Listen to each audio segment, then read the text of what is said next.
Em uma recente declaração, o presidente Lula afirmou que a escolha do próximo presidente do Banco Central será pautada pelos interesses nacionais e não pelas expectativas do mercado.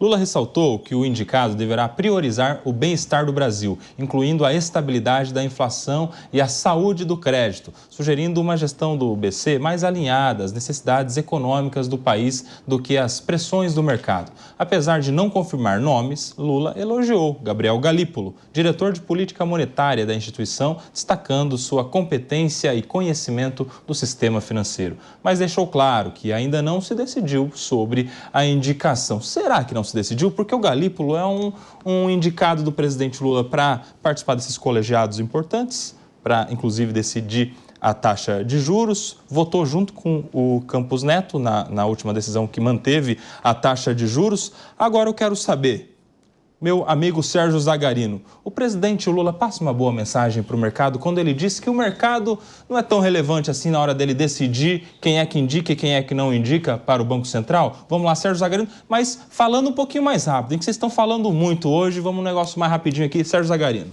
Koba, essa fala do presidente Lula é para inglês ver. É evidente que o mercado é fundamental para os interesses do país. E o presidente Lula, ele sabe que sem o apoio do mercado financeiro, ele também teria dificuldades em eventual reeleição em 2026. E vejam, o nome que foi indicado pelo presidente Lula tem que ter um compromisso com o mercado, sim, por causa da questão da responsabilidade fiscal, Koba. A gente não pode viver num país que o Banco Central não tem essa independência que tanto que o Campos Neto bate e defende. Então, eu acredito que o Lula ele não vai agir contra o mercado, ele vai continuar discursando a favor da população, porque a população, de fato, sua grande maioria, ela não entende a questão da responsabilidade fiscal. Então, o Lula, é óbvio que ele quer um Banco Central que possibilite o Brasil aumentar a sua dívida, para ele supostamente fazer mais investimentos, mas que vai deixar o Brasil aí com uma dívida, como eu disse, muito maior. Então, eu acredito que o Lula ele tenha um discurso mais populista, mais para a população, diferente do que, de fato, ele vai fazer. Ele vai, sim, fazer uma indicação que agrade o mercado, tanto para a questão do agora, também já pensando em 2026. Ô, Guilherme Mendes, não tem um preconceito com o mercado? Com essa coisa do patrão, do investidor, do empresário? Porque, assim, se o governo acenasse um pouco mais para o mercado, talvez a gente não tivesse mais investimentos, mais praças industriais sendo formadas, mais dinheiro estrangeiro entrando no Brasil, porque é isso que gera riqueza no final das coisas, produtividade, emprego, geração de renda. E aí, Guilherme Mendes? Koba, o governo sinaliza muito para o mercado, mas para o mercado que produz, não o mercado financeiro especulativo. Mas o mercado financeiro não produz? Produz o quê? Produz miséria, produz apropriação, produz especulação. Trabalho quem produz é a indústria, trabalho quem produz é o setor de serviços, trabalho quem produz é o agronegócio. Mas o mercado financeiro... Peraí, Guilherme, vamos fazer um recorte aqui neste trecho. O mercado financeiro não é aquele investidor que vai lá, pega o seu patrimônio e coloca na mão de alguém que tem expertise para transformar esse dinheiro em mais dinheiro e, com isso, investir em estrutura, em emprego, em novas coisas. Não é um cara que acredita na produtividade? E aí? É um financiador. Em tese, sim. E na ideia romântica do mercado financeiro, é aquele cara que poupou a vida inteira, vai para a Bolsa de Valores, compra lá 10, 20 papeizinhos para depois tomar um calote, seja de uma loja varejista brasileira famosa, seja do Lehman Brothers, seja de qualquer empresa americana de energia. É isso que acontece. Agora, na prática, o que a gente vê são o quê? Grandes fundos, muitas vezes ligados a estados nacionais ou então ligados a grandes bancos internacionais, tirando ou colocando o seu capital sem nenhum compromisso com o país, sem nenhum compromisso com a geração de riqueza, sem nenhum compromisso com o avanço social. O governo sinaliza, sim, para os setores produtivos da economia, haja vista os Pronamps, haja vista o Plano Safra, haja vista os incentivos fiscais por meio de renúncias para o setor automotivo, o setor linha branca. Esse é o setor que tem que ser incentivado. Agora, quando ele diz lá, o Banco Central é do Brasil e a taxa Selic remunera quem, sobretudo, investe e muitas vezes especula. Nesse sentido, acho que cabe sim a fala do presidente em dizer que o Banco Central vai trabalhar a favor do país e não só a favor do mercado. Sem dúvida que a Selic Sim. é uma baliza importante, mas hoje é uma trava muito grande para o desenvolvimento do país. Essa conversa é muito bonita agora, né, Rafa Macris? Mas eu quero ver se isso fosse dito lá atrás, quando a gente estava no roadshow do pré-sal, em que o governo falava, invista na Petrobras, você é investidor de especulação, você é muito útil para a gente, acredite no Brasil, coloca dinheiro aqui. E aí? E agora, esse investidor que deu dinheiro para o Estado, e aí? Vamos devolver, então? E é engraçado que vocês falam de uma maneira, também, porque o governo Rapidinho, esse atual foi o governo que conseguiu o grau de investimento para o Brasil, que foi o responsável por trazer grande parte do capital estrangeiro. Então não dá para falar que o investidor é ruim. Agora você Mas não está falando que é ruim. passando a mão na cabeça do investidor quando ele vem através do governo que você defende. Não, agora, quando ele vem o através de outro investidor governo, ele vem para o país, independente de quem é o governo. Uma coisa que o Guilherme está completamente errado, na minha opinião, e descolado da realidade, é separar o mercado financeiro do mercado produtivo, que nem você colocou. O mercado financeiro ele é extremamente importante para o mercado produtivo. É claro que o governo tem o seu papel de emprestar dinheiro a juros subsidiados a pequenos e médios empresários, só que o mercado financeiro também, o capital privado, ele é tão importante quanto. Existem centenas, milhares de empresas que não conseguem os financiamentos que gostariam dentro do governo federal, dentro dos governos estaduais.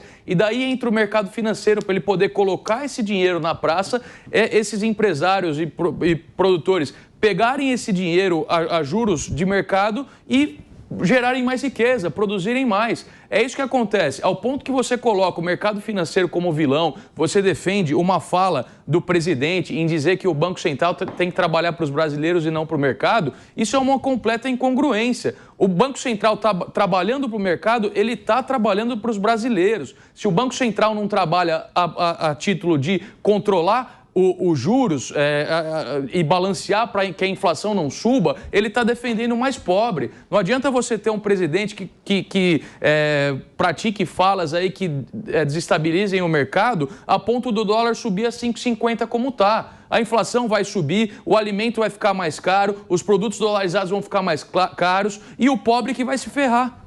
Você concorda com quem aqui, ô Sérgio Zagarino? Quero a sua opinião, meu amigo. O Rafael Macris está coberto de razão, até pelo fato de que o Guilherme, ele é como se fosse um defensor aqui de todas as falas possíveis do governo. Não, muito Guilherme, pelo contrário. Ó, vamos focar aqui. Sérgio, imagina na sua casa se alguém fala o seguinte, Sérgio, ganha o teu salário, só que eu administro o teu dinheiro. Eu vou dizer onde eu vou colocar, eu vou dizer aonde você vai gastar, eu vou dizer a quanto você vai emprestar. Você aceitaria isso dentro da tua casa? Você tá deixando claro isso que acontece nos bancos centrais independentes. Não. Porque, veja, eles não têm vinculação nenhuma com a política monetária do governo eleito. E ali eles estão nomeados com mandato e estão ou não alinhados com o desejo do governo. É isso que nós estamos vendo no momento. E o presidente, quando fala, eu vou indicar um outro presidente do Banco Central, dentro da minha prerrogativa, que trabalhe em prol do país, que não pague uma taxa de juros de 10,5% ao mês, porque aqui o Rafael falou muito bem, se eu puder emprestar dinheiro a 10,5% ao mês, ficar deitado na televisão, para que eu vou arriscar? Colocando na mão de pequeno investidor, de agricultor, para depois vir uma tragédia que nem aconteceu no Sul e eu perder meu investimento. Bota em título do governo e fica assistindo televisão. Agora são 15 horas, quem está na rádio vai para um rápido intervalo. Você falou uma coisa que não faz muito sentido, Guilherme. Diga lá. O Banco Central não tem vinculação nenhuma com a política monetária do governo. Mas quem diz a meta de inflação é quem? Não, Conselho Monetário Nacional. Sim. Que é presidente do Banco Central, mas dois do governo. O ministro de Economia, da Fazenda, e o ministro do Planejamento. No caso, seria Haddad, Simone Tebet e Campos Neto. Ou seja, o governo tem maioria para estabelecer a meta. Estabelecida a meta, o Banco Central segue essa meta e estipula as taxas de juros para se alcançar a meta de inflação. Então não faz sentido que está totalmente desvinculado. Nós estamos abaixo da meta hoje. Hoje nós estamos abaixo da meta. A meta de inflação hoje, se seguida, ela vai ficar abaixo da meta. Então não se justifica uma taxa de juros em 10,5%, meu amigo? Não se justifica. Como porque não? Se nós estivéssemos fugindo da meta a mais, faz sentido você restringir o consumo e tentar segurar um pouco a inflação. A meta está abaixo. O governo está cumprindo uma meta abaixo. É a maior prova. É a maior prova. Uma redução no juros. É a maior prova de que a decisão do Banco Central está certa. É a maior prova de que tem que manter a taxa de juros. Porque se não estamos ainda na meta, Sérgio Zagarino, significa que nós estamos no meio do ano. Não dá para cumprir a meta no meio do ano. A taxa de juros. E aí? O Guilherme ele não tem Nós estamos no meio do ano. Você precisa entender que o Banco Central ele tem uma finalidade. É o equilíbrio das contas. Não é a finalidade do Banco Central?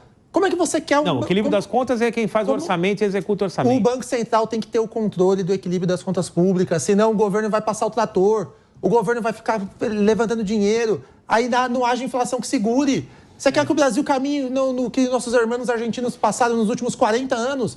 Que agora a gente tem um presidente lá que está conseguindo sustentar as contas? E aí está sendo criticado. Nós vimos os números, recessão de 5% mas, em 3 Guilherme, meses. Você quer acabar com uma doença de 40 anos. Nem a guerra da Ucrânia, da Rússia, Você quer acabar com uma doença Israel, de 40 anos. Hamas, sem um remédio. uma destruição desse tamanho. Nem a guerra de Israel e da Rússia e do Hamas conseguiu uma destruição do peronismo na Argentina de muitos anos e do kirchnerismo. Nós vamos ver, anos. calma. É verdade ou não vamos aguardar. E aí? Está cedo ainda. É só você observar a inflação dos alimentos como caiu. Você defender o mais pobre é segurar o preço dos alimentos, principalmente. Na Argentina, você está falando? Caiu em muito. Ah, não tenha dúvida, não tem mercado. Claro que tem mercado. Claro que tem mercado. Não tem mercado, não tem dinheiro circulando, vai parar mesmo. E, aliás, é capaz de haver deflação. O próximo passo é a deflação. Agora a inflação está controlada, o próximo passo é a deflação. Mas nós estamos falando da Argentina, volta no Banco Central aí, Koba.